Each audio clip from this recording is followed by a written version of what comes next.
Okay, our title reader tonight is Linda Stuber. Thank you, Linda. Thank you, Linda. Anytime. And our judge tonight is Doug Stinson. Welcome, Doug. Doug's been a judge for us for some time now. I think this might be his fourth monthly competition that he's judged for us. Should also mention that he has created something called the Bay Area Photo Scene, which is a link that you can get the latest information about exhibitions and speakers, all related to photography in the Bay Area. Just Google Bay Area Photo Scene. And he's also been the driving force behind the portfolio competition, the N4C portfolio competition. So if you have any technical questions on the rules, etc., we have 2 breaks tonight that you can take advantage of to ask him questions. And so with that, Doug, I'll turn it over to you. Okay. Share my screen.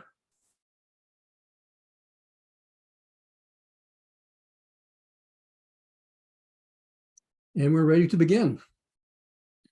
Monochrome, basic 1 image. Oops.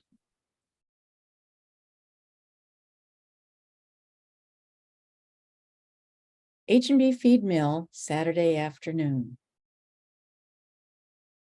Yeah, this is really a classic photo of industrial infrastructure. I think probably every major photographer of the 20th century has tackled this theme at one time or another.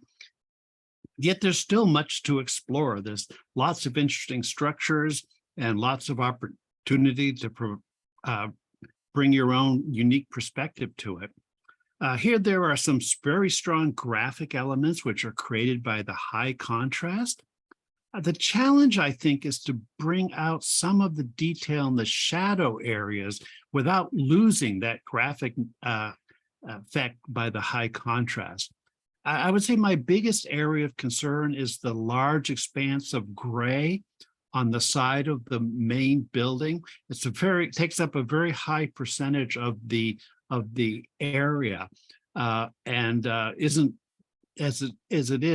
isn't too terribly interesting.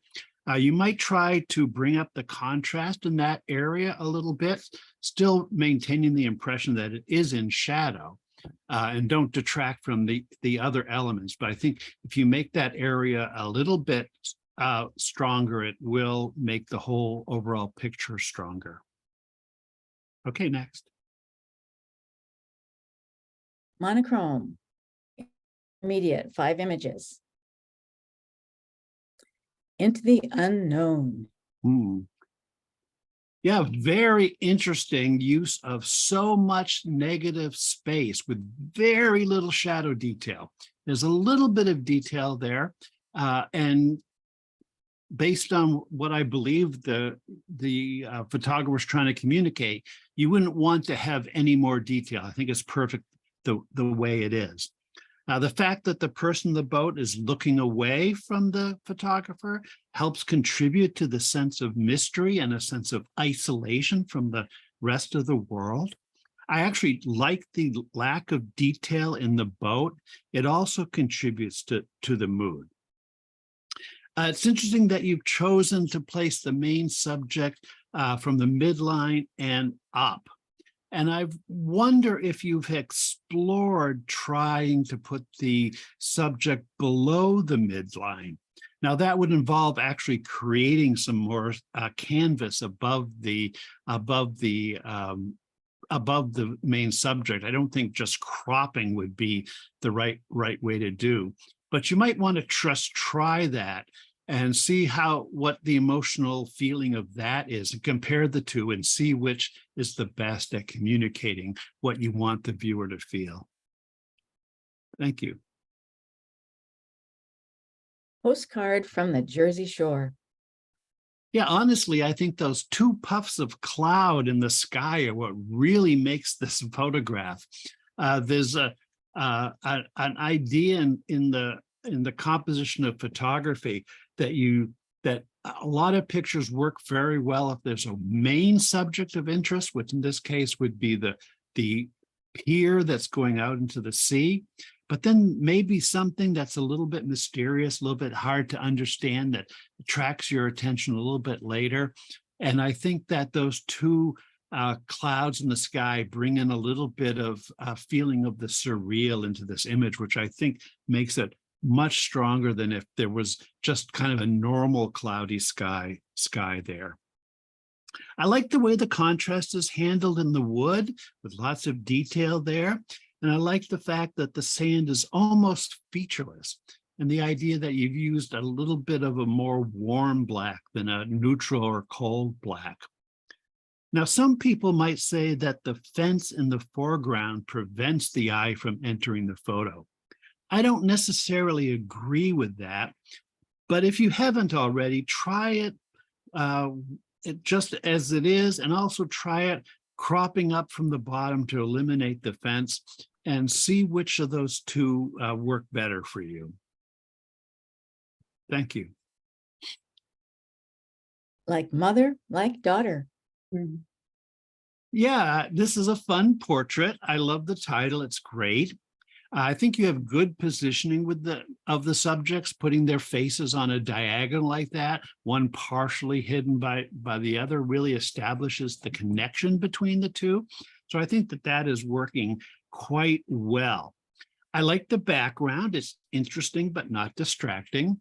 You've done the critical thing of making sure the eyes are sharp. I like that very much. It's one of the critical things in portraiture 99% of the time. I personally, I'm not too sure that having two highlights in the eyes is ideal. That may be just a personal opinion. And sometimes I think when I'm looking at this picture, and I looked at it several times because I wasn't sure, but it could be that the skin on the daughter might be a little bit too smooth. Maybe you should show a little bit more texture there. And again, that could be, how it looks on my screen as opposed to how it looks on someone else's screen too. Thank you. Alice in her comfort zone. Yeah, a nice portrait of a tuxedo cat, has all the good characteristics of a portrait with the eyes and the whiskers very sharp. It's a black cat. I don't expect a lot of detail in the shadow areas. There's just a little bit. And I'm not sure you'd really want to bring out any more because these cats are black and white, and that's what you want to see. The folds of cloth or paper or whatever that is that the cat is sitting in is really lovely. Frankly, it would be interesting even without the cat. Thanks. Shadows. Shun Temple. Yeah, as the title states, this image is primarily about the pattern formed by the shadows, and perhaps more specifically, their interaction with the different shapes on the temple facade. So we have strong diagonal lines, but they're interrupted or modified by the carving, and I think that makes it interesting. The very intricate carvings give you something to explore when you've kind of finished appreciating the shadows and you want to dive a little bit more deeply into the photograph. That's nice. I might suggest that you use a gradient mask to probably darken the lower half of the picture to make its tonal quality a little bit more consistent with the upper half of the picture. It's a little bit unbalanced in terms of being bright in the bottom, but you want maybe kind of a gradient where those two tonalities match. Not a big change, but just a little tweak, I think. I'm getting pretty far away from the photographer's intent, I'm sure, but just a fun thing to do with this picture is to crank the contrast way up. So the shadows go like to perfect black and some of the other areas go to pure white, just as a fun exploration with the graphic nature of the photograph. Okay, thanks. Monochrome Advanced, 6 images. Jackal. very sharp and detailed photo. It almost gives the impression that this is like a diorama and you've taken a photograph of the diorama. A great job of separating the subject from the background by creating this kind of reverse vignette where it's dark in the center and progressively gets lighter as we go to the edge. There's a little bit of variation in the background to get a little bit of texture, very subtle. And I think that makes a huge difference in how well this photograph is perceived compared to just a pure gradient of black to white. You could think about cropping a little bit off the right, but I don't really think that's absolutely necessary. And if you did that, you'd have to redo that vignette gradient to make it work. Thanks. Half a dahlia is better than none.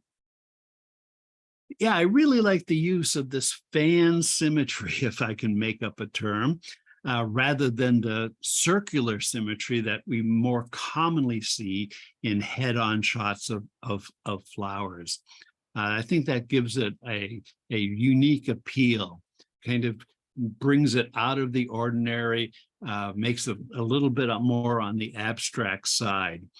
This is an example of a low-key photograph. It's on the dark side, but there's still plenty of tonal variation and plenty of detail in the picture, which is really nice. The background is even darker than the flower itself, and there's some nice bokeh in the background, which I think is very appealing. There are a few little bright spots that some people like me who are overly concerned with such detail would probably use the healing brush to clone out, but most people would probably not even notice them. The overall darkness of the image gives a certain mood, and in fact, it may recall for some the brutal unsolved murder of Elizabeth Short, who is nicknamed the Black Dahlia. Wow. Wow. Thank you. Ghost in the machine. Yeah, a good example of pareidolia, which is this effect where we tend to see faces even when they're in random patterns. In this picture, it looks like the ghost may be crying. It's kind of an example of abstraction by removing context, I should say. We're not really sure what's going on. We have a feeling it's mechanical. And that's reinforced by the clever cropping where we don't see the whole subject, but just parts of it. So we focus on the interesting shape and the lovely texture. Thank you. Windows to the soul. Yeah, lighting and focus are critical to making this photo work. We have very high contrast lighting ratio between the left and the right side of this picture. Full exposure on the right, just enough exposure on the left from our perspective to illuminate that eye, make sure it's visible, bring out the little catch light in it. But the rest of that side is disappearing, slowly fading into the darkness. It's very dramatic in that respect. The eyes are not only sharp, but they have this liquid appearance to them. They really are windows to the soul. Thank you. Arctic Reflections, Svalbard, 2019. Yeah, for some reason, I want to take this image and turn it 90 degrees, whereupon it will become a John Paul Capinero photograph, a very abstract nature. I think this is mostly about the shape, which is really interesting, in particular, the relationship between the larger and smaller halves of the island. The reflection reinforces this relationship by creating a symmetry between the top and the bottom. I don't know what's to the left of this picture, But I kind of want to see another shoreline there, sort of like what I see on the right-hand side. And since this is a pictorial division, not nature or travel, you could just create that yourself if you wished. And I think that's one of the reasons why I want to turn it to 90 degrees. Thank you. Elderly saguaro. Yeah, this is a really sort of a classic modernist study of a cactus. Brings to mind some of the work by Brett Weston. It's a unique perspective concentrating on this one central area of the cactus with the branches coming out, focusing on the detail, focusing on the shape, focusing on the texture. Good range of tone make that possible, and the fact that it's very sharp makes that possible as well. Okay, thanks. Monochrome Masters, 6 images. Make your own magic, Kenya, 2023. This is a lovely environmental portrait. Notice that the head is tilted down, but the eyes are up. The arms are back and the fingers spread. This is a really dramatic pose, but it looks spontaneous and expresses both joy and confidence, which is wonderful to see in a young person from Kenya. You've got wonderful light here. It's diffuse, but not so diffuse that you have washed out the features. The features are very, very well presented here, although there's no harsh shadows. The eyes are very clear and sharp. Cheekbones are highlighted. And you've got a very nice depth of field where the young person is in focus, the water is life is in focus, but everything in the background has been turned into just a delightful, non-distracting pattern. Thanks. Country Drive. Yeah, I'm guessing that this is some kind of infrared or false infrared image. And I think you've put that technology to very good use. I particularly enjoy the palm fronds, which kind of look like lace in motion. The car is old and slightly blurred, gives it kind of a romantic feel.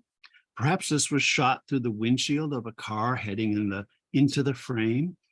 In this case, I would suggest you try to crop up from the bottom and eliminate at least one of those, the darker line at the bottom, and maybe the next line as well. In this case, unlike when I mentioned it before, I do think this actually does block your eye into the image. So I would recommend getting rid of that, unless you think it serves some purpose that I'm just not picking up on.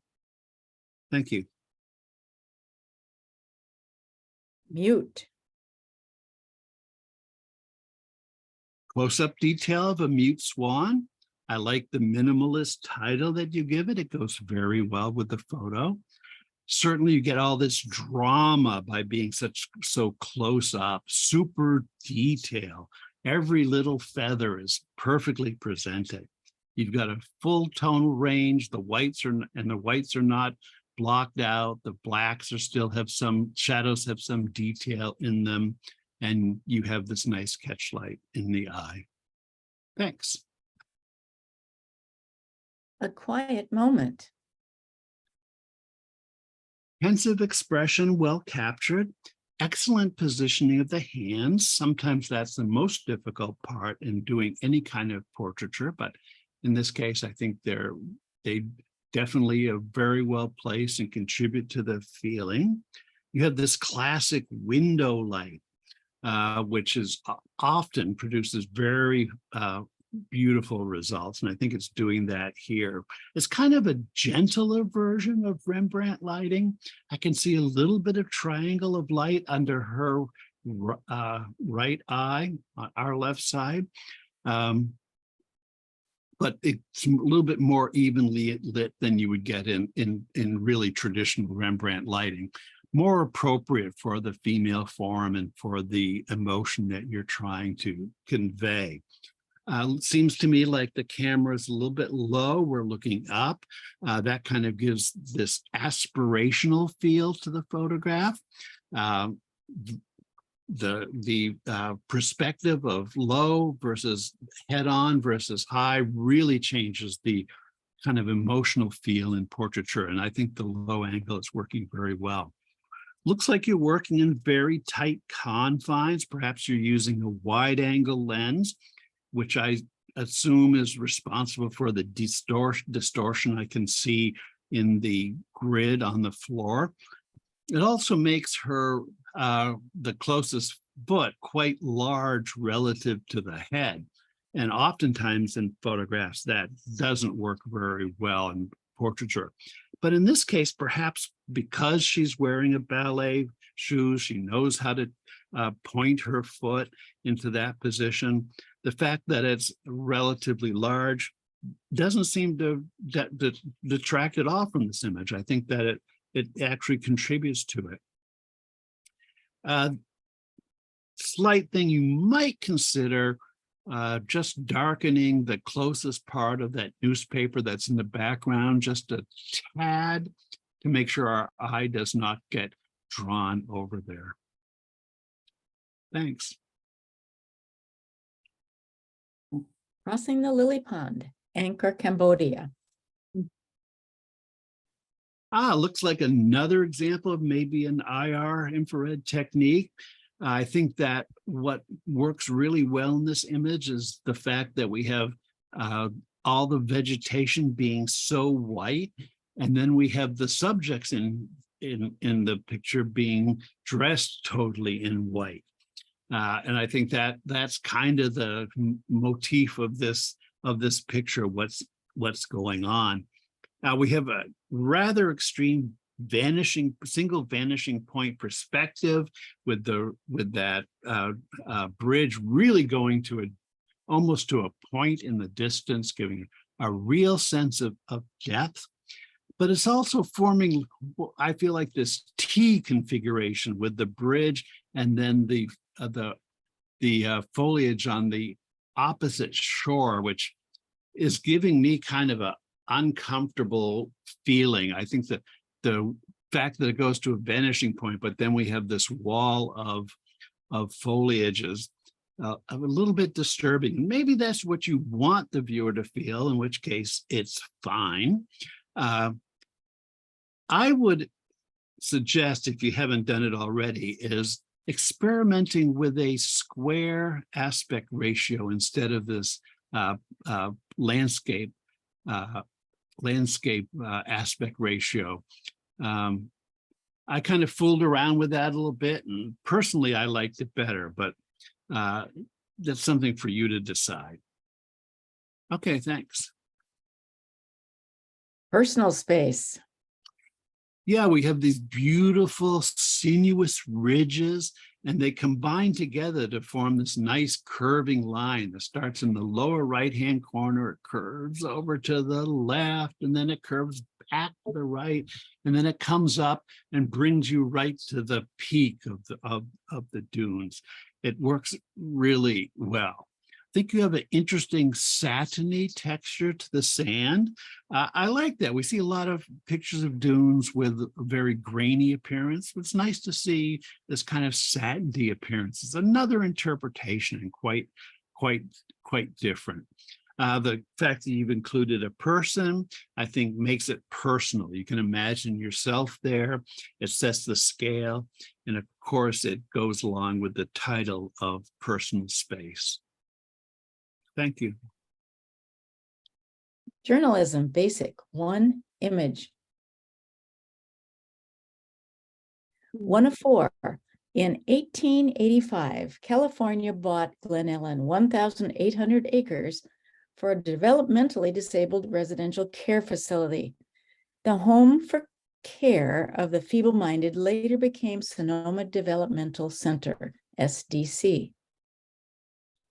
And this is 2 of 4. By the 1970s, the site housed 3,700 patients, but systematic abuses and state budget cuts led to the closure in 2018. SDC is open to the public today, but most buildings are locked and unused. 304. In December 2022, Sonoma County supervisors approved a site-specific plan to redevelop 620 to 750 housing units, mixed-use retail, and a hotel on the currently developed 180-acre core area. 404. In April 2023, California chose the local developers behind Napa Pipe, a similar mixed-use project, to buy and redevelop SDC's core area. The other 765 acres will become state parks property. Great. So first of all, I want to say I believe this is a very important story and it has high journalistic merit.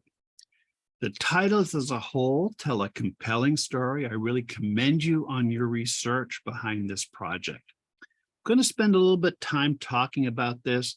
I don't want you to feel beat up on. Because I think this set of pictures is a really good opportunity to discuss a little bit about journalism. When I look at journalism and nature and travel, I personally view the titles as the captions that would appear under the photos when they are published. I think that's the way other judges look at it too, but I can't guarantee. I don't know for sure whether they do. Anyway, caption writing is a very good skill for a photographer. On this first image, it's a very strong opening image as the photo identifies the subject of the sequence. And that's something we like to see in the first image in a sequence, setting the stage for the rest of the story. And I think you picked a great picture for that. It's a little bit unfortunate that cemetery is bigger than state, so it's Sonoma State Home, but is probably the best photo that anyone could find for an opening statement. So I think that that's very good. Moving on to the second image. I think the second image is really good at giving an idea of what the facility looked like. So we go from the introductory slide to a slide that goes into a little bit more detail about what the facility looked like. And in this case, there's a really good relationship between the title and the photo. What's described in the title is mostly visible in the photo, and that's what we like to see, the title and the image working together to complement each other. Go to the third image now. That starts to break down a little bit. It's not clear, I think, to at least me and probably a lot of viewers, exactly what the bridge has to do with the story. And although the title is providing lots of great information about the story, it's not helping me to understand the purpose of the bridge and its relationship to the story you're telling. So that's kind of maybe the weakest link in this whole sequence. Now, as we move to the final image, I think here the photographer is trying to show something about the area to be redeveloped. So finishing on, again, an overview image, a summary image, I think is really good practice when putting together a sequence. But unfortunately, the photo could be almost a generic landscape photograph. And again, here's where you're going to have to depend on the title to help the viewer out.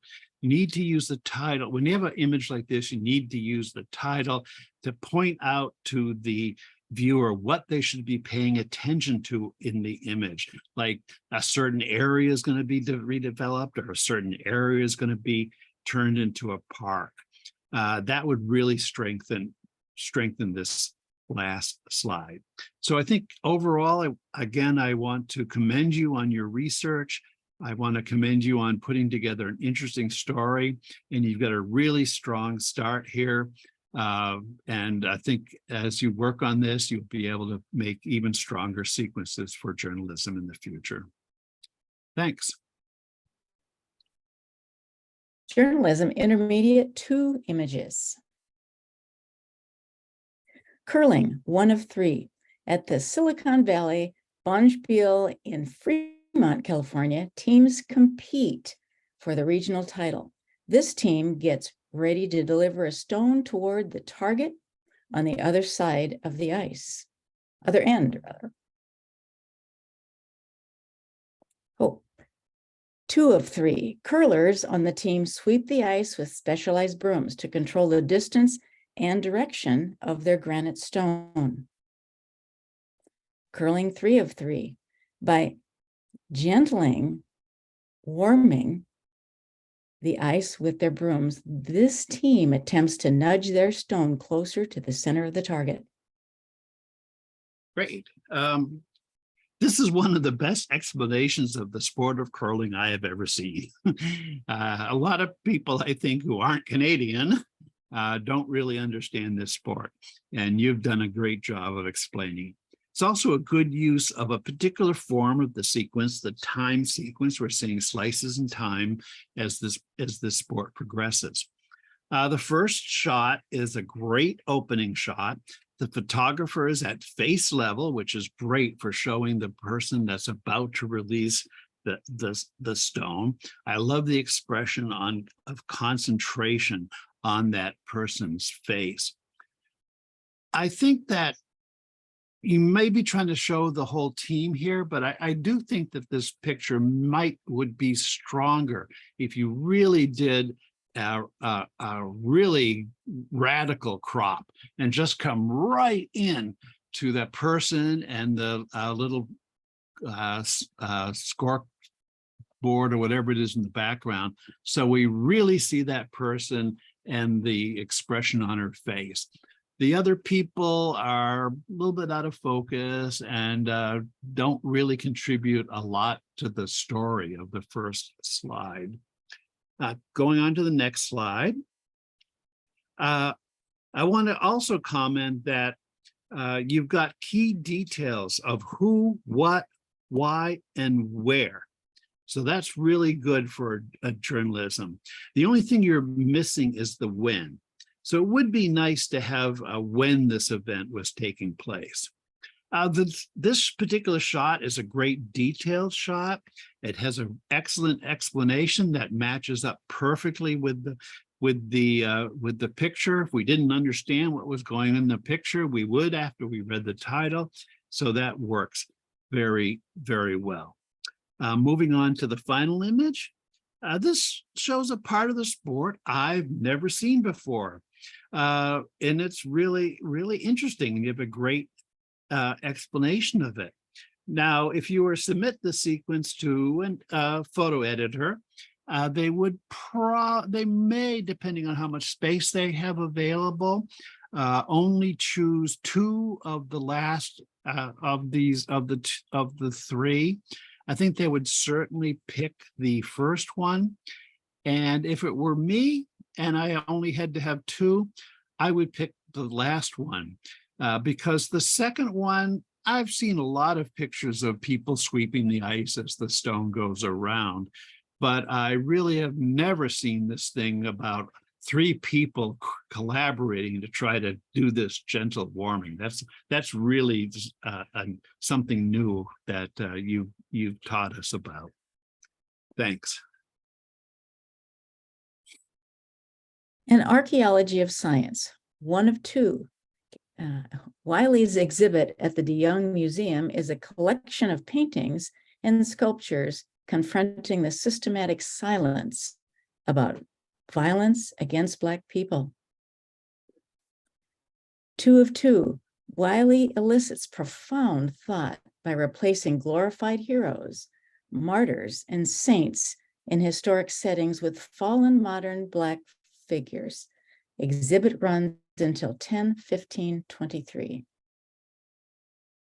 Yeah, so overall, you've given me the who, what, where, when, and why.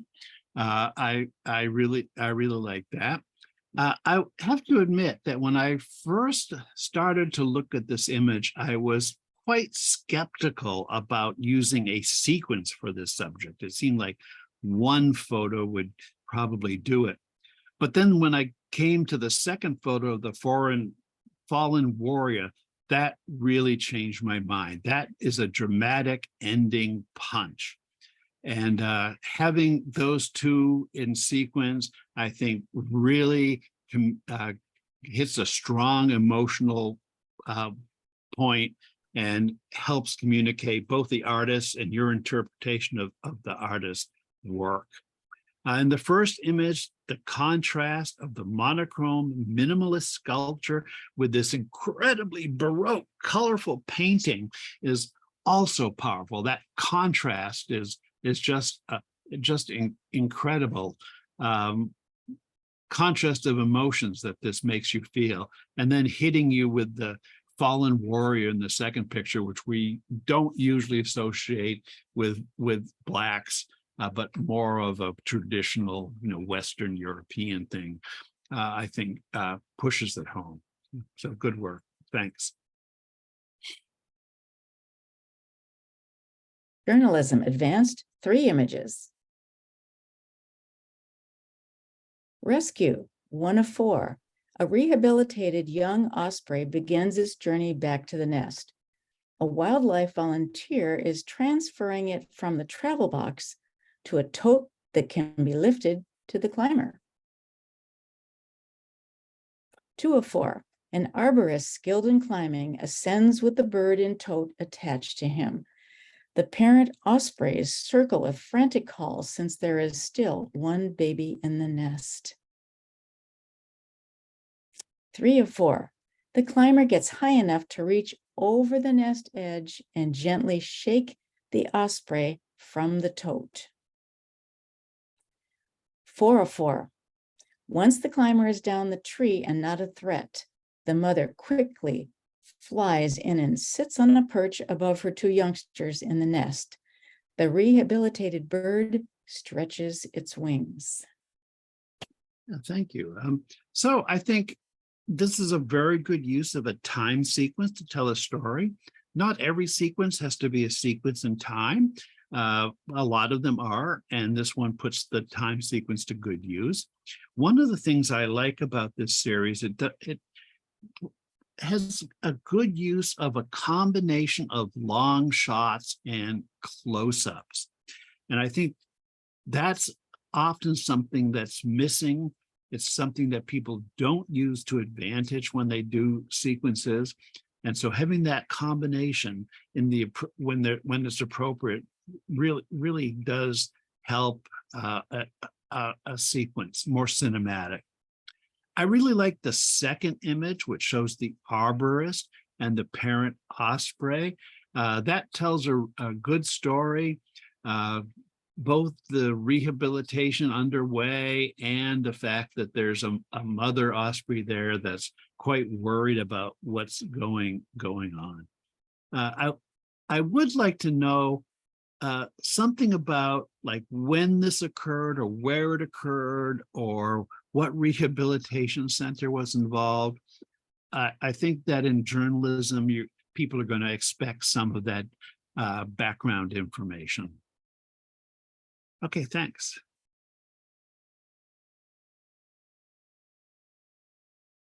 Mustard and vineyards. Vineyards benefit from mustard plants. Mustard contains chemicals that act as biofumigants and kill microscopic worms that damage the vine roots, an organic way to control pests. Yeah, important story. We have the mustard plants dominate the photo. That's what we see. And that communicates their importance in the vineyard just by the percentage of the space that's taken up in the picture. Typically, I think when I see pictures like this in magazines, or I would expect to see the name of the vineyard. I also do think it would be better if the mustards were sharper. Thank you. A rider rounds a barrel at the Olson Saddle Series and Open 4D Barrel Race. The barrel racing series showcases the best equine athletes and saddle riders in northern Arizona, Chino Valley, Arizona. This is a great example of a peak of action shot. I love the expression on both the rider and the horse. I also like the fact that the barrel has Olson's on it, so the picture is almost its own caption. News editors typically like to have the names of people who are in the photographs. As amateurs, we are often too shy to ask, or the research is too difficult and time consuming to get the name, so it's not a big deal in our competition. We'll point out that at least for some events, if there's a program for the event, you can often find the name of the person in the program, and then you can put that in your title for just a little extra punch. Thank you. Journalism Masters, 2 images. Bull riding. At the end of each ride, the bullfighters, Eric Zapata, Connor Stratford, and Anthony Hopkins rush in to draw the angry bull away from the fallen rider. Russian River Rodeo, July 2023. Yeah, so I just got through saying how news editors like to have the name of the people, and here's a photograph where the title includes the names. Congratulations. Congratulate you on that. That's a very nice addition. We do have the what, where, when, and as I mentioned, we have the who. It's a very strong action shot. I know this isn't about him, but look at the rider. I love that pose. He really looks like he's barely recovering from being thrown by the bull. And also I'm fascinated by all the protective gear that the rider has on him. And meanwhile, the bullfighters or clowns are rushing in there in shorts and short sleeve shirts and not protected at all. It makes a very interesting story. Even though you have the names of all 3 of the bullfighters, I would actually suggest you consider cropping in from the right and eliminating the 2 people on the right-hand side. I think then we see a much stronger contrast between the people working with the bull and the rider who's being thrown. The person on the right, although I assume overall is going to be important in the situation, isn't important right at this instant. Okay, thanks. Life revolves around the only reliable water source for miles, a hand pump well providing potable water in Nulutik, Kenya. The American charity, the Sumburu Project, installed the well in 2023. Yeah, while governments focus on big infrastructure projects, these small projects, I think, make even a bigger impact, at least impact per dollar spent. These programs are incredible, and I give kudos to the people who fund them, the people who carry them out, and to the photographer for bringing this to our attention. The photo and its capture and its caption captured this perfectly. While the image focuses on the children at the pump, look at the faces of the adults in the background. They're just so happy. And even though they're just a secondary interest, I think they bring a lot to this photograph. Thanks.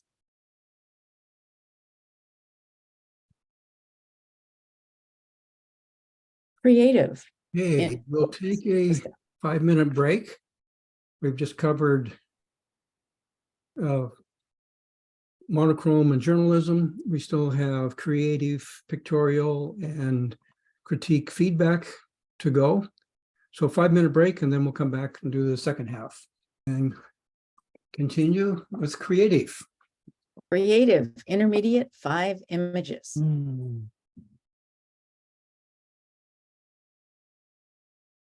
Dusk at Bodega Head. Yeah, I think this is a visually arresting image.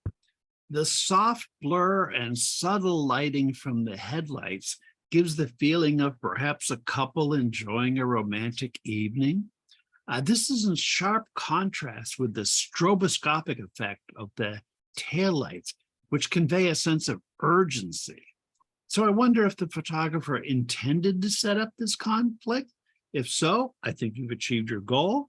If not, you might think about what you want to do a little differently. Of course, you may just like this photograph because it's kind of interesting.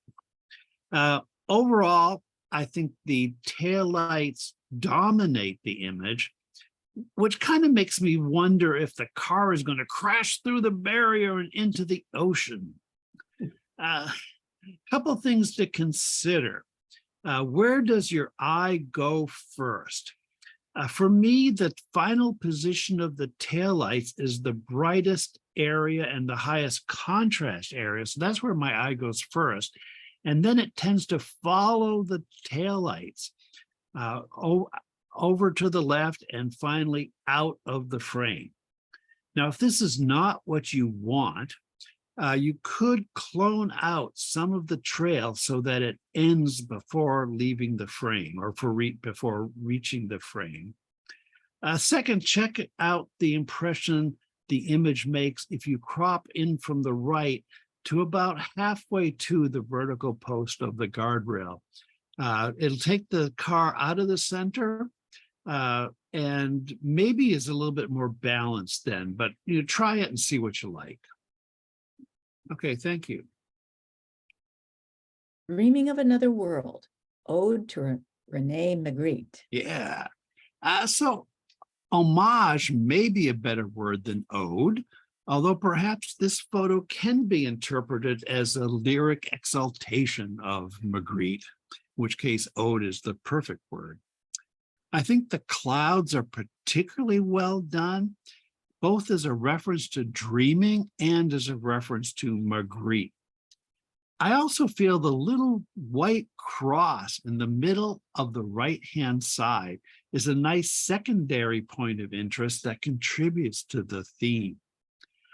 The floating window may be a bit too on point. Instead, perhaps figuring out a way to integrate the window into the rest of the scene in a way that reflects Magritte's conceptual use of the window theme, but without literally duplicating his designs, might be an interesting thing to try. Okay, thanks. Flaming Puppies. Perhaps you were using intentional camera motion or ICM to take this picture. If so, you did a great job. If you use some other technique, that's cool too. The poppies remain recognizable while simultaneously being streaked into flame-like into the darkness. I think the green border that you put around the photograph is also effective. I might consider brightening the yellow areas a bit and perhaps color shifting away from the darker reds more towards the yellows. The way the reds are mixing with the yellow makes it a little bit dark and maybe not quite as flame-like and dramatic as it could. Okay, thanks. Climate change. We are running out of time. Very effective composite. It kind of riffs off the doomsday clock of the Bulletin of the Atomic Scientist. It's effective at merging the dead bush with the skull. I think that's done very well. And turning the bush inside the eye socket red is quite dramatic. The parched earth background is effective without being overwhelming. And the use of a square format reflects the circular symmetry of the clock. Thanks. Flamingo Mingle. Yeah, I think that this treatment de-emphasizes the individual birds and emphasizes the mingle, so that's good. based on your title. I think that's what you're trying to accomplish. I think the color scheme is particularly effective. You're using, well, the colors themselves are kind of gentle pastels. They kind of remind you of the more saturated pink of actual flamingos. One thing you might consider is if you look at the upper right and compare it to the upper left, you might try reducing the contrast on the upper right closer to what we're seeing on the upper left. Thanks. Creative, advanced 6 images. July 4th, night bloom. Very interesting concept, turning fireworks into flowers by including the stems. It also reminds me a little bit of long-stalked sea anemones. So there's kind of a lot of things that can be going on in this picture and in the mind of the viewer. And then we find on the lower right-hand corner a little frog sitting on a lily pad. Quite intriguing. Thanks. Spooky iconic church. Peninsula, Iceland, June 2023. Yeah, it's both spooky. Well, you're saying it's both spooky and iconic. That's a pretty difficult thing to bring together, I have to admit. I think the zoom technique works in 2 ways in this image. And that's kind of intriguing as well. The upper dark portion creates the effect of the building looming over the viewer, while the lower light portion makes one feel like they're being sucked into the building. And now those 2 things are quite contrary to each other and quite effective at communicating the feeling of spookiness and threatening. I feel like there's a sign on the post, on the left, and that's kind of a little bit too prosaic compared to the rest of the image. So I would think you should consider just cloning that out altogether. Maybe you can leave the white streak that it produced behind. The other little weakness I see is the dark cloud just to the right of the steeple. It kind of merges with the steeple, at least for me, feels like it's pulling the building to the right. I'm not sure what can be done about this. Perhaps either greater tonal separation with the steeple, or maybe less separation with the rest of the cloud, so it's not such an obvious feature, might be an improvement. Thank you. Shadow in a yucca plant. Yeah, this is kind of vaguely reminiscent of Lee Friedlander's photograph, Canyon to Shelley, 1983, where he photographs his own shadow with his head in a bush, giving him kind of an Afro haircut appearance. But this one, of course, is much more abstract and much more threatening. I think we clearly tend to see that the shadow as a person. It's high contrast, almost lithographic on the top, and yet more continuous tone on the bottom.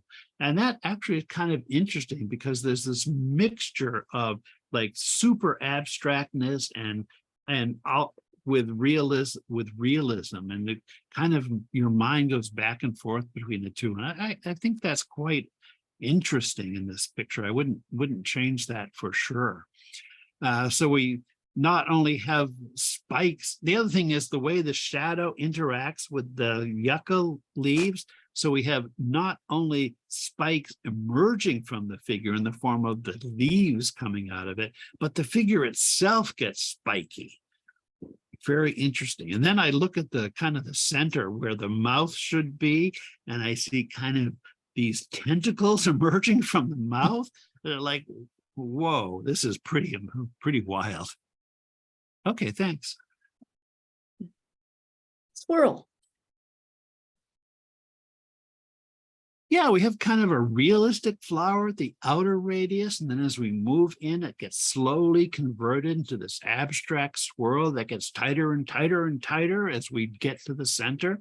It also gets darker and darker and darker as we get to the center in kind of a subtle way. So I think that's kind of interesting. It's almost like this whirlpool sucking you in. There's a few of the parts of the swirls in the center that don't maintain that. I keep getting darker as I get closer to the center overall pattern that we see. And you might think about replacing those colors with a little bit darker color and see what you think about that. You also might consider putting this in a square aspect ratio, since there is so much circular symmetry in this. It's just something to consider and see which version you like the best. Okay, thanks. Outraged, Tubbs Fire 2017. Yeah, this could be a totally realistic representation of what someone saw in the field, but it's been, and if it is, it's been abstracted by removing context. So we've zoomed in this thing, so we just see colors, edges, textures. We wouldn't necessarily know it was about the fire except for the title. But then with the title, suddenly this abstract picture becomes very comprehensible. And the emotion then gets expressed by the shapes, the colors, the raggedness of the boundary, the texture, particularly the texture. I think that's the strongest point. Now, the interesting thing is there's one sphere kind of in the middle upper part, and there's a smaller one in the lower right. Both of those are kind of a concession to realism. And what that does to me is it tends to bring to mind all the things that were lost in the fire. Because, you could be, people showed pictures of burnt dolls or whatever. So this isn't so much in your face, but you see that perfect sphere, and at least for me, I start to think about all the things that people lost in the fire, including lives. Thanks. Out of Sorts. Yeah, I didn't have to read the title to feel out of sorts. This is really the way that these patterns the way they get pinched really made me feel out of sorts just by looking at it. And then, of course, the title reinforced that.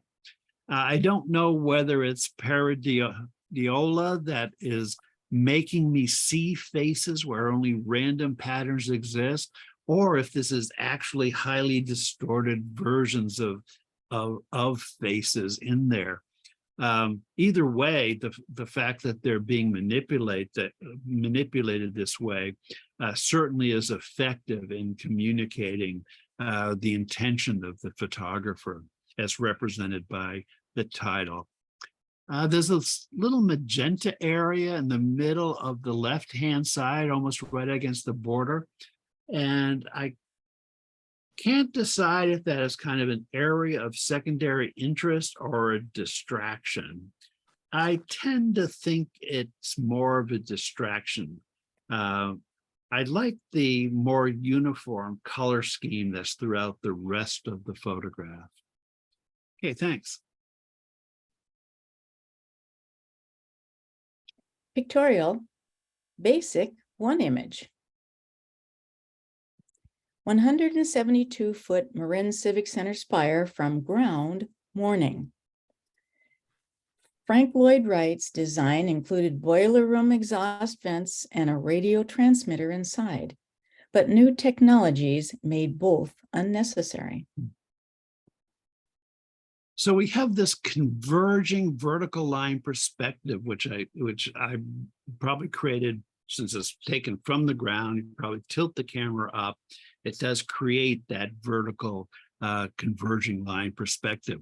And I think it's very appropriate for this picture, since the building itself is composed of converging vertical lines. They're not intended to be straight vertical lines.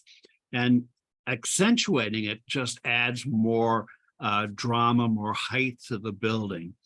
The very deep blue sky, maybe unnaturally blue sky, contrasts with the gold and makes a nice pictorial contrast there. Both contribute to making this a personal interpretation rather than just a record shot.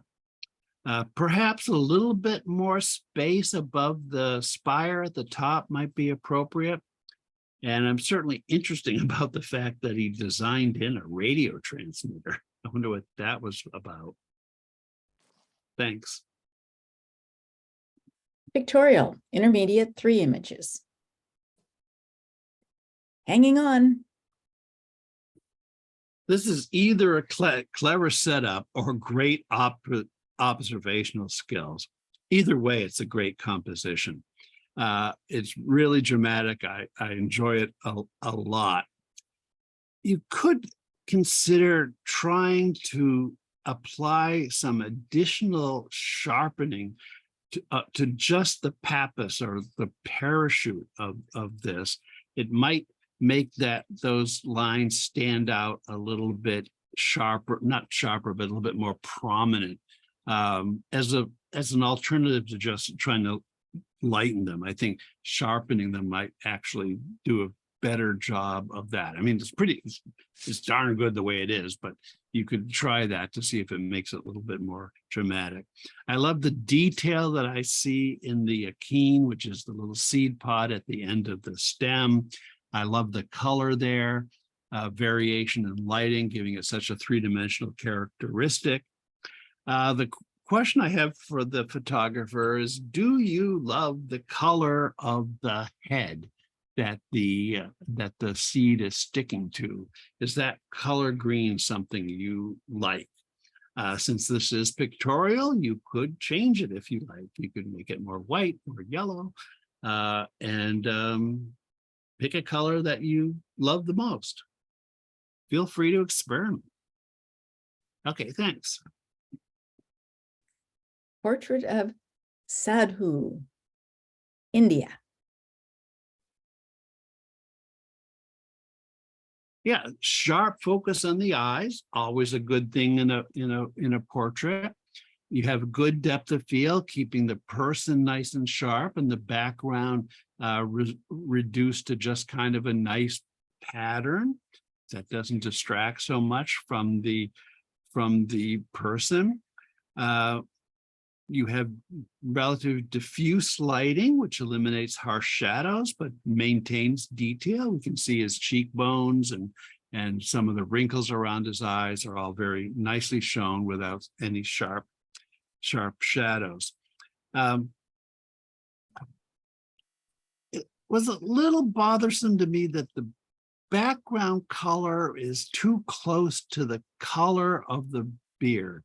Perhaps this was one of the things that drew you to the picture. I don't know, in which case, fine. But if it isn't, you might try just darkening the background even more than it already is. I also think it'd be worthwhile, if you haven't tried it already, to experiment with a tighter crop, either from the right or from the left.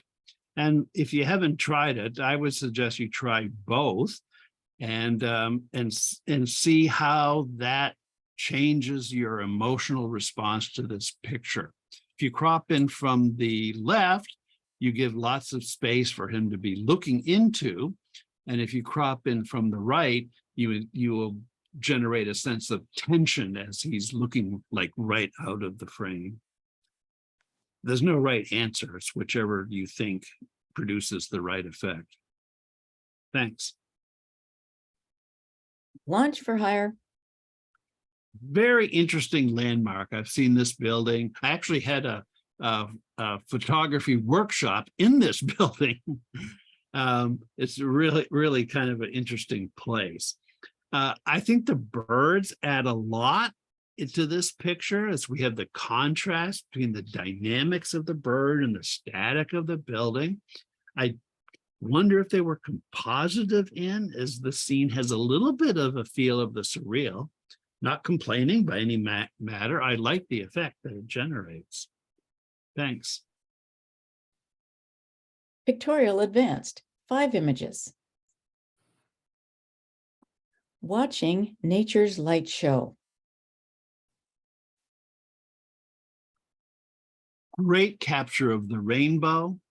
And what I particularly find interesting is we see what appears to be rain streaks coming diagonally across it. I think that just makes it more interesting than your typical rainbow photograph. You've captured the fact that it's brighter inside a rainbow than it is on the outside. The lighting on the hills and the vegetation in the foreground, very bright, very saturated, high contrast. I think that makes for a very dramatic scene, probably closely represents the emotion that you felt when you were there looking at this. And it's fine like it is. You might crop in a little bit from the right to minimize sort of that dark area that's over there that isn't, I don't feel is being balanced anywhere. Maybe just crop in just past the bright area that's right above the dark area and see what you think about that. Okay, thanks. A simple glass of water. Yeah, simple, minimal, very geometric, lovely shades of blue, the nice gold rim. I guess my only recommendation might be that you might have wanted to leave a little bit more space at the top. The pointy edge of the table is pretty close to the boundary. Might need a little bit more space to breathe. And then to even make it more minimalistic, you might try to clone out the vertical block in the upper left-hand corner so that the floor behind the table just continues. So we have a nice simple line of that kind of triangular edge of the table. Thank you. Approaching monsoon storm, Arizona desert. Well, there's a monster in the sky that's coming for us. That's my first reaction to this picture. And then look at all those colors in the sky. All those purples are pretty amazing. The other thing that's amazing is the lack of color in the foreground. It's not completely monochrome, but it's very low saturation, and it makes a very dramatic contrast with the lightning and the color of the sky. Very interesting about how that peaked mountain in the lower part is backlit, and some of the mountains behind it are lit up, presumably by this very intense lightning flash. And I could just barely make out the rest of the mountain range. And I like that. I like the fact that I can tell it's there, but it's almost out of view because it's so dark. But then that just makes the contrast of the lightning strike behind the mountain so much more dramatic. Thanks. Icelandic gray moss takes hundreds of years to grow. You will find it on old lava fields all over Iceland. June 2023. Yeah, very interesting subject. I'm fascinated by both geology and by organic forms related to the geology. So this is a very interesting picture. You probably used a wide angle lens to get the perspective that you're showing us here. It allows us simultaneous to see a close-up view and see the detail while still getting that impression of a vast expanse. Quite good depth of field. Almost everything is perfectly sharp, particularly the foreground is very sharp. If we lose a little bit of sharpness in the distance, it doesn't make quite as much, it tends to not be so noticeable. You know, this is the type of photograph that I'd like to see in nature as well as in pictorial. Thank you. Still life with peaches. Well, you have beautiful objects and they're very well lit. So we have the three-dimensional character of all these features. The light is dramatic, mostly coming from the left-hand side, but we have enough light coming in from the right to maintain detail throughout. I do think this could be improved by having a little bit more space around all of the subjects, all the way around. Looks a little bit crowded to me.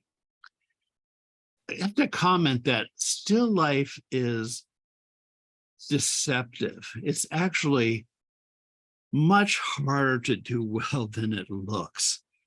And the reason for that, I think, is there needs to be something more than just a collection of interesting or a collection of beautiful objects arranged artistically and well artistically illuminated. The viewer has to believe that there is a reason for the collection. When the objects are seemingly unrelated, it kind of presents a puzzle to be solved, and that can generate the interest. You could be wondering why the person has these things, what their relationship is to each other, what is the meaning of this. Can be pretty difficult to achieve. And often there is a subtle lack of perfection in still lifes. Either a bug on somewhere or a fallen petal from a bouquet that just piques your interest to want to show sort of time is passing. Thanks. Pictorial Masters, 3 images. Dune at Sunset, number 2, Namibia. Great gold color that contrasts with the blue in the shadow area in the upper right.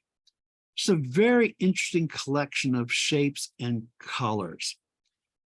I have this feeling that this picture wants to be an abstract, and that gives me a burning desire to crop it. But I can't find a way to make it any better than it already is. Oddly, I found the best crop that I could come up with. It was cropping in from the right, eliminating to pass those little bushes in there. And oddly enough, I mean, that eliminates one of the most distinctive features, which is the curve with the sharp shadow. So I don't really have an idea of how to improve this image, just that it makes me feel like it wants to be more abstract. But that's just me. Anybody else? Go ahead to the next one. Are you looking at me? Yeah, excellent close-up with everything sharp from the front claws to the rear claws. The tail goes a little out of focus and goes into shadow, which is the perfect way to handle something like that. We know it's there, but it's not distracting at all. And you captured the right moment with the head just posed exactly the way it should be. The picture, I have a little bit of concern about the flesh-colored area on the left-hand side, being a little bit too close to the tone and color of the animal. It's today, looking at the screen filtered through Photo Club services, it doesn't look quite as bad as it did when I was previewing the images, but you might want to consider darkening that area a little bit. Okay, thanks.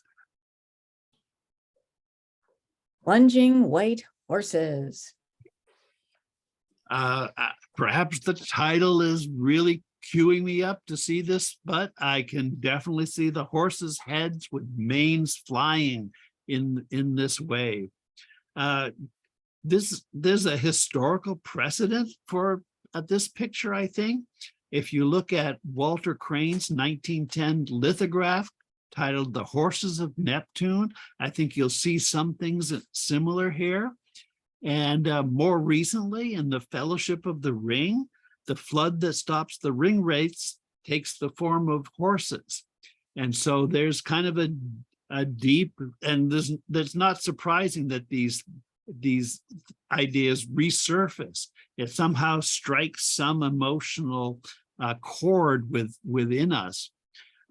So you're tapping into that emotional chord with this image. You might crop some off the right, maybe. That big white area there is not horses. But I certainly immediately jumped into the center part. Okay, thanks. Critique feedback. 3 images. Buddha on Buddha. Teeny amulet Buddha on huge Buddha's hand. What? Southern, whatever. Bangkok. Well, the lighting, I think, is working very well to highlight the amulet in the expanse of the large Buddha.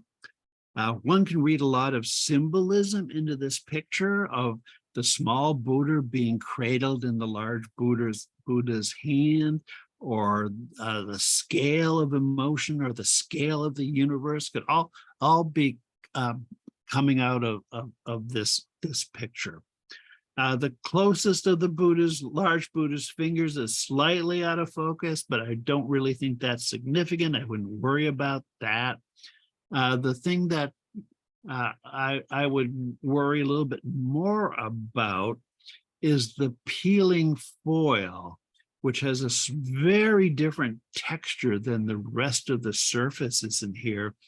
And I didn't know quite what to make of that. I spent too much time thinking about it, and I don't think you want people thinking about that.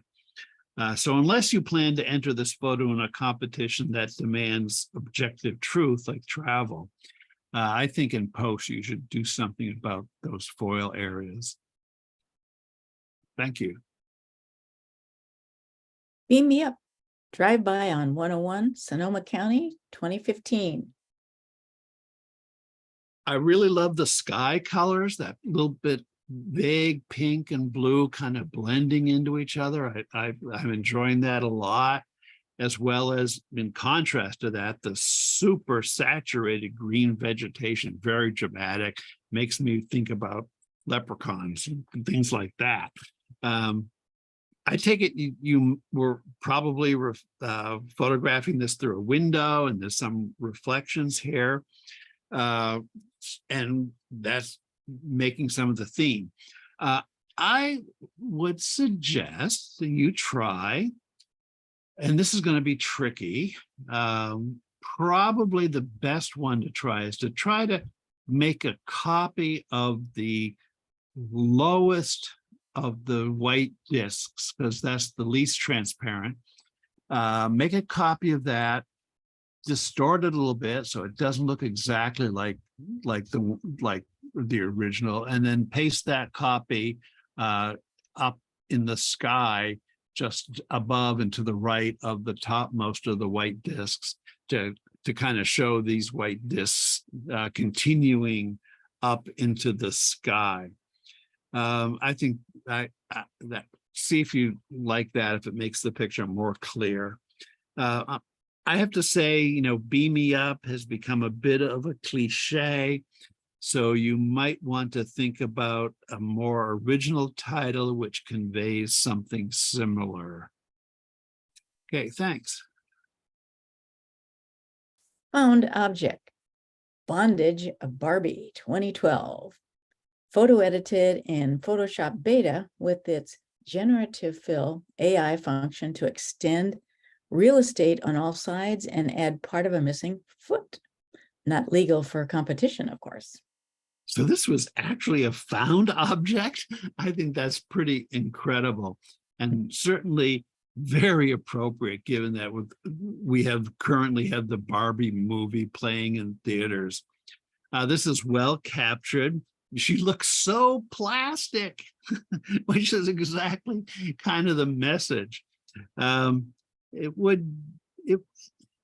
In terms of the generative AI, I think you could have extended the canvas using the clone and content-aware fill. It would be more difficult maybe than the generative AI, but you probably could have done it. My personal opinion is I think N4C should consider the way you're using generative AI and allow it in the creative division only, as just another tool. If anyone's interested in making a proposal, you can contact me and we can work on it. Thanks.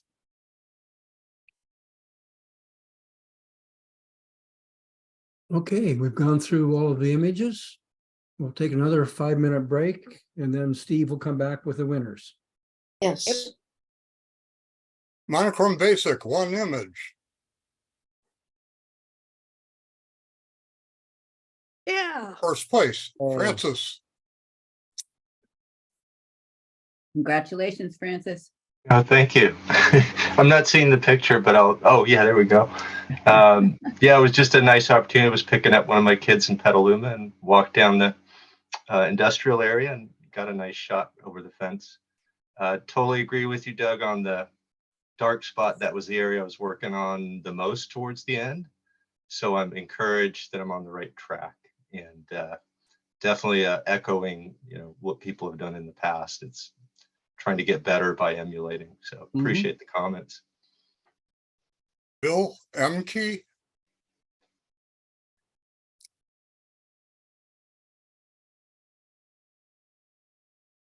Intermediate, 4 images. Honorable mention.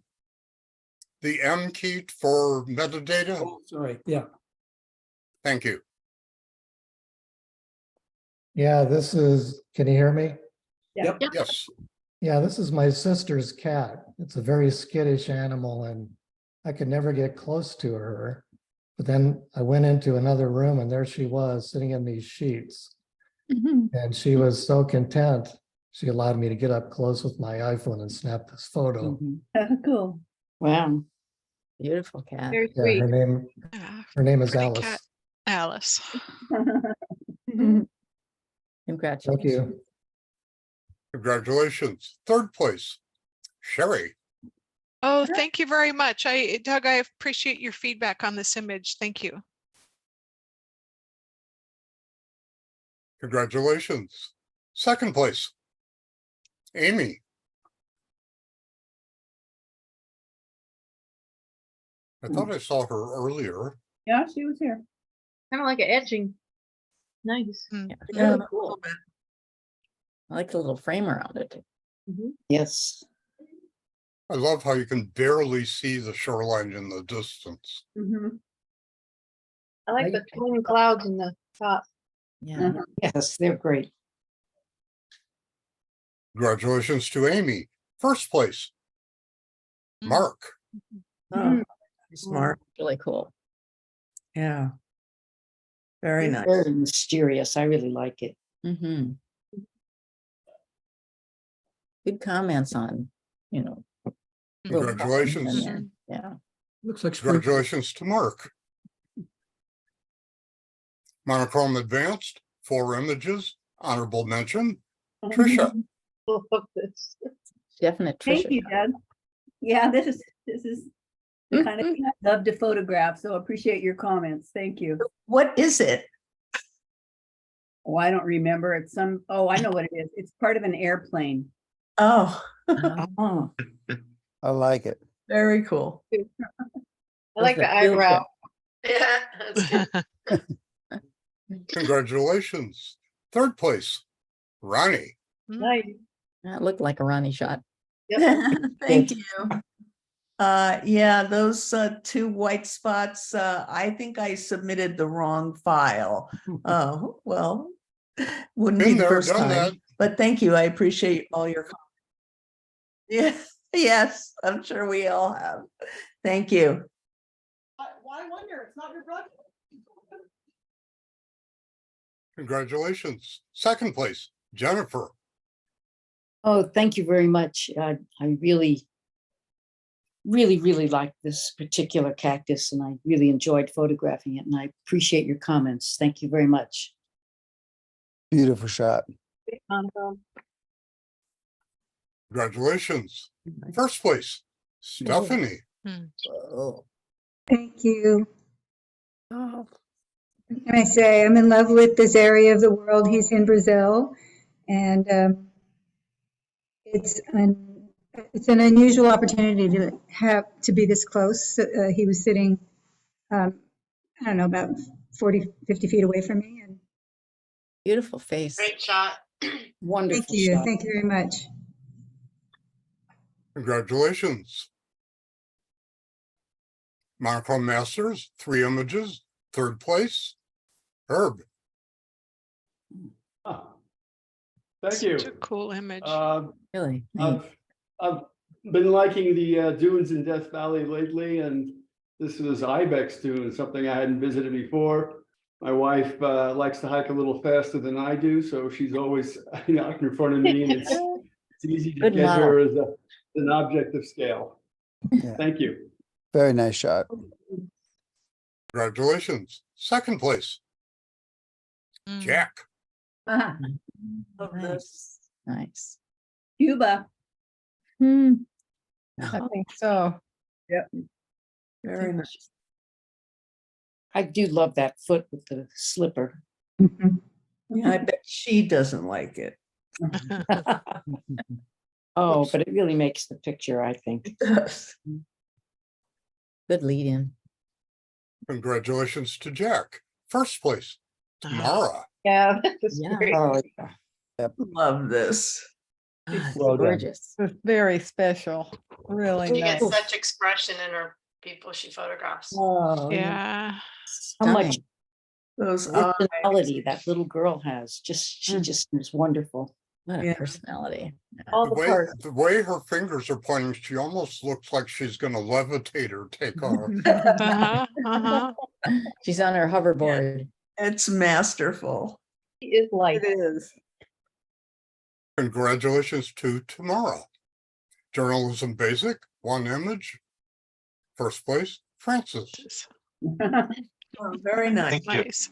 Nice. Yeah, I wanted to tell the story. I was just out at SDC exploring and somebody told me the redevelopment was happening and it sparked my interest. And yeah, your comments about the pictures are spot on. I had a couple that didn't comply.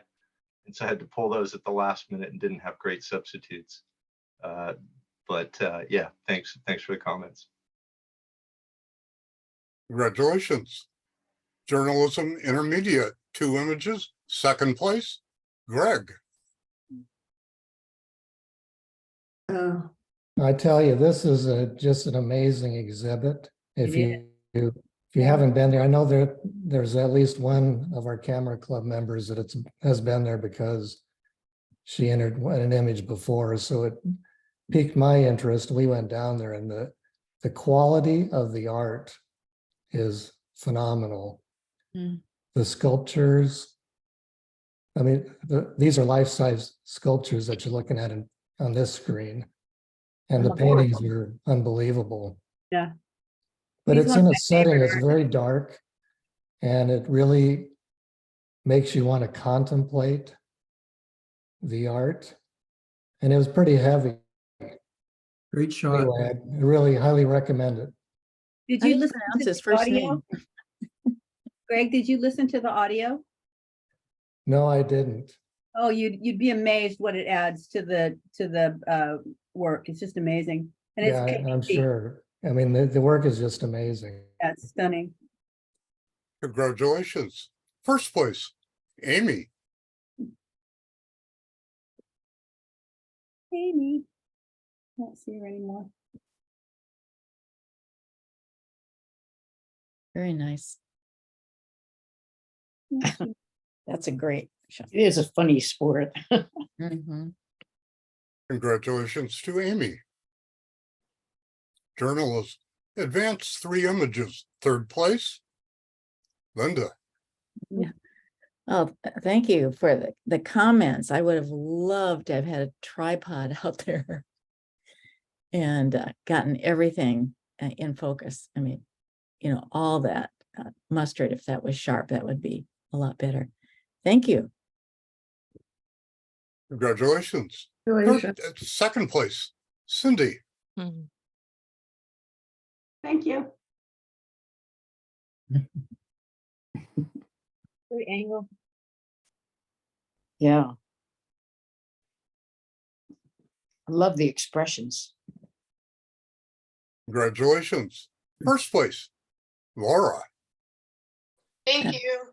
So cool. Sadly, the poor little guy, they found him again in the same spot, 90 feet below the nest a week later. They think that the sibling pushed it out. So, but a week later, that same rescue team also went and got one freed of fish line. There was one in the nest that had fish line, was stuck in fish line. Oh, So the rescue team got up and got him out, and I think that one was off flying shortly after. But yeah, it was interesting to watch the whole thing. The noises the parents made circling around the nest with talons down, and they were afraid for their little ones. Where was this? Lake Berryessa. Oh, wow. interesting. Very nice. Really cool shots. Mm. You. Congratulations. Journalism Masters, 2 images, 2nd place, Bill. Mhm. Thank you. Thank you for your comments, Doug. I think I agree that if I cropped out the guy on the right, the 2 guys on the right, it might be a little more powerful. Yeah, there's a Appreciate it. pretty powerful way it is. I really like Yeah. it. I like the one guy. Congratulations. 1st place, Tamara. Oh. Nice. Like the water. Yeah, but I really agree about the adults in the background. Mm. Their expression is just, both of them are just great. Yeah. Congratulations to Tamara. Creative Intermediate, 3 images, 3rd place, Greg. Yeah, these poppies, I photographed them on a tripod with the camera hanging off the side of the tripod because it was in the vertical position, and just let it drop and it was just like pitching down. Huh. And the sun's coming in from the right. I had a really good dark background. It was all shaded. And I just had a lot of fun with my new macro lens. Mm. Fun colors. Yeah, thanks for the comments, Doug.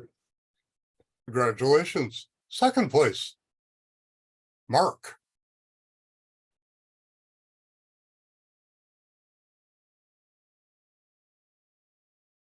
Congratulations to Mark. 1st place, Sherry. Yeah, this is great. Oh, thank you. It Oh, went snap. through so many transformations while I was working on it. Yeah, but thank you. I appreciate the feedback. Nice. Really cool. Very cool. Be a great album cover. Yeah, it Oh, would. yeah. Grateful Dead. Our Yeah. Cover. Congratulations. Creative Advanced, 5 images, honorable mention, Ed. Thank you. It was How a do you fun pronounce all shot. those words? Oh, well, Good grief. Burthakirche, Oh, okay. Snæfellsnes is the peninsula. Some good ones. Yeah, that's my summer vacation. Nice. This black church has been photographed 1 billion times. It's a pretty And church. I just wanted to do something different with it. Very good. Congratulations. Honorable mention, Linda. That's Trisha in there. Oh, really? That Where? was that Yeah. tap when you brought all that, what was Yeah. the paper you brought? Never looked This is better. Mylar? Mylar, yeah, that was Ooh. Mylar. That was, yeah, getting rid of that magenta is a really good idea. Very cool. Thank Congratulations. you. Very cool. Third place.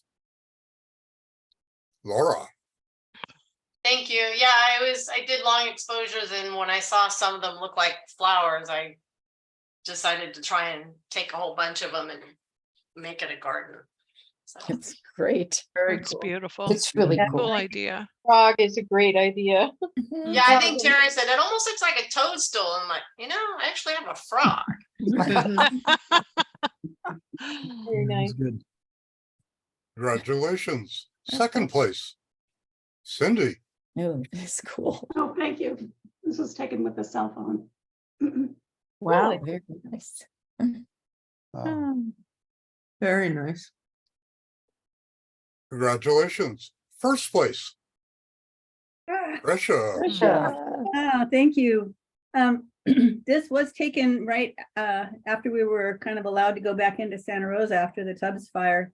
And I saw the side of a big pickup truck, like a panel truck, and it had been burned in the fire. And this to me was a guy with a really long nose and a big eye, just expressing outrage over what had happened. And Yeah, so thanks very much.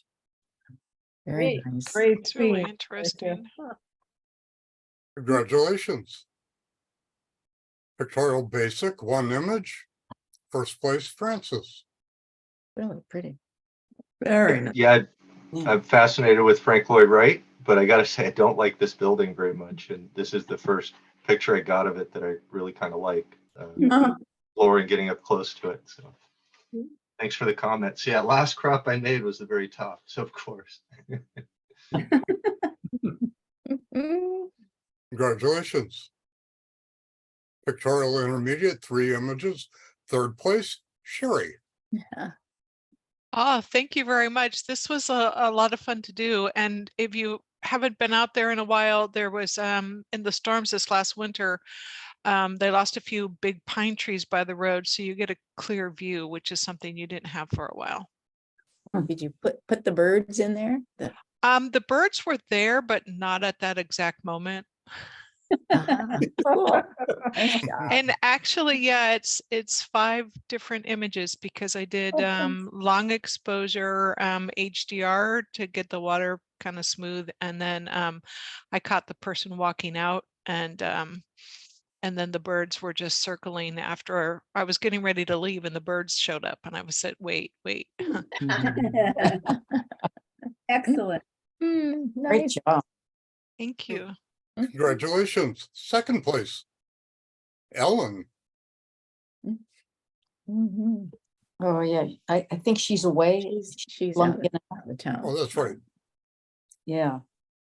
Congratulations to Ellen. First place, Mark. We should have guessed. I know. The macro king. Yeah, he watches this. Congratulations to Mark. Pictorial Advanced, 3 images. Third place, Trisha. Nice. I was sitting at a table with a couple people and I just saw this light coming in and making color, and then the circle in the middle of the water. I was just like, oh gosh, I love this. And I really like your idea about giving more space at the top and taking out that little corner. It's cool. Yeah, It's a yeah, beautiful very, very image. nice. Yeah, thanks. Congratulations. Second place, Linda. Nice. Oh, thank you. This was in Capitol Reef, and that's a neat idea to crop off to the right and get that little white plop out of there and get rid of some of that dark. Yeah, thank you for that. Thank you for the comments. Great rainbow. It rained every Beautiful. day we were there. Really nice rain. Got a rainbow. Rain's good. And then that lines coming down kind of strange. Yeah, thank you. Congratulations. First place, Jennifer. Yep. Oh, Yeah. thank you very much. This is my first storm chasing trip, and it was just phenomenal. Well I- done. Such a great time. And this was my Nice. favorite, I think, of all of my shots. And that mountain it was really cool the way it lit up from behind. So how do you know when Anyway. the storms are coming to do storm chasing? Well, there are websites that map where they are. Oh, interesting. Get into cars and drive all over the countryside. We drove hundreds of miles. Mhm. And then you get to a storm and then you try to get through it so that you get in front of it and have it coming towards you, which is what happened with this one. And it was really, really exciting. And then, then the lightning, oh man, Crazy. it was great. Thank you very much. Very great. So did you just do continuous shots? Well, it's not that long of a shot. So how did you know when to take the photo? Well, the ones that, let's see, this one was half a second. Once it gets dark or close to dark, you just do a long exposure And keep doing them. and hope that you catch it. Yeah, okay, that's what I thought. In daylight, you have to use a lightning detector and it will trigger the camera. Oh, But wow. this one was after dark, so I was able to just use. And the darker it gets, the longer exposure you Yeah, can you can do. use. The Yeah. fingers coming off are just awesome. Yeah, It's it's amazing. it is amazing. Colors are amazing. Remember moment on that, Jennifer. That would be really cool. Yeah, all your shots. I'm actually working on my portfolio for, with this Oh, great. Oh, cool. Yes. from this trip. So we'll see. Yeah. Good stuff. Portfolio That's- review in 2 weeks, folks. Mm-hmm. Yes. Yeah. I'm looking forward to that. I'm hoping I can get it together by then. Well, even if it's just a beginning, we'll get some feedback. I will put something in. Yes, I would like to get it. I have a first draft, which was terrible, and a second draft, which was So as soon as I get home, I'm back on it. Congratulations. Thank you. Pictorial Masters, 3 images, 3rd place, Tamara. Very Does nice. that look like a hand to anybody? Yeah. Yeah. it does. Mhm. It does. Yeah, it does. Yeah. Or a glove. With a little Buddhas in its palm.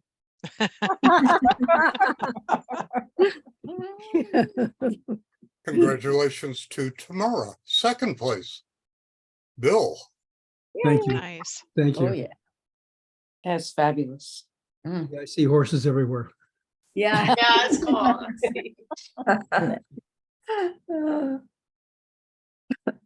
Congratulations. Great. 1st place. Oh. Herb. Oh, wow. Thank you very Nice. much. Love the title. This Love the title. It's just Mhm. This was at a recent visit to the Galapagos. We were on the island at 6 a.m, got to watch the sun come up. And Wow. you can get really close to these guys. And with telephoto lens, it's, you're in their face, and this guy just turned to me and gave me a look. So that's where this came from. How Beautiful big shot. Thank you. was he? They're big. Huge? 2 feet. Yeah, they can be like 3 feet. Yeah. How far away were you? Maybe 6 feet. Wow. That's pretty close. Great image. Yeah. Sometimes you have to step Beautiful. over. Wow. Congratulations. And the big winner. In a guess. Drum roll. Yeah. Ah, Sandstone. Congratulations, everyone. That's a That's it. stunner. Nicely done. Well deserved. Yeah. Stunning Thank you so much. I love Incredible. this. colors. Yeah, Oof, fabulous, an fabulous. amazing capture. Yeah. Really good. Wow. So everybody, before you go, tomorrow is our first Facebook Friday. So each week there will be a theme, but this week, since it's the first time we're having it, will be open and just ask you to share a photo from 2023. Okay. So just trying to drum up some excitement and some new photos. Thank Okay. you, Doug, I can very get much. on. Your You're comments welcome. are Yeah. brilliant Thank you, as Doug. Good always. comment. Thank you, Doug. Yeah, Thanks thank for you the all your judging. It was wonderful. Mhm, It it was was very wonderful informative. judging. And Linda too. Yeah, thanks for reading the titles. Oh, it's always fun. And of course, Bill. Bye, everybody. Oh, Good yeah. night, everybody. Bye. Bye-bye. Bye. Thanks again, Doug. You're welcome. Yes. Thanks very much. Yes, bye.